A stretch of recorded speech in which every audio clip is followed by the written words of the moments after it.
Mọi cử động của con đều ở trong Chúa. Chúa Giêsu Ngài giúp con bước đi theo Chúa. Mỗi hơi thở của con đều ở trong Ngài. Mọi bước đi của con đều ở trong Chúa. Chúa Giêsu Ngài là đường lối của con. Mỗi hơi thở của con đều ở trong Ngài.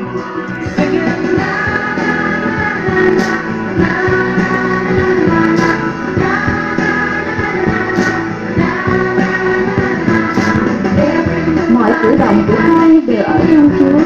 Chúa Giêsu Ngài là đường lối của con. Mỗi hơi thở của con đều ở trong Ngài. Mọi bước đi của con đều ở trong Chúa. Chúa Giêsu Ngài là đường lối của con. Mỗi hơi thở của con đều ở trong Ngài.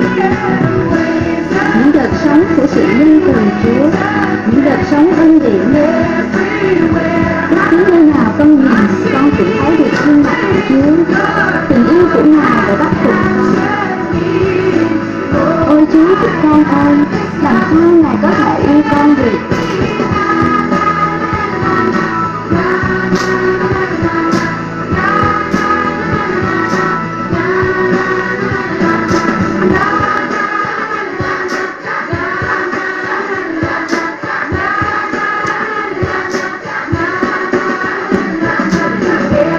Mọi cử động của con đều ở trong Chúa. Chúa Giêsu Ngài giúp con bước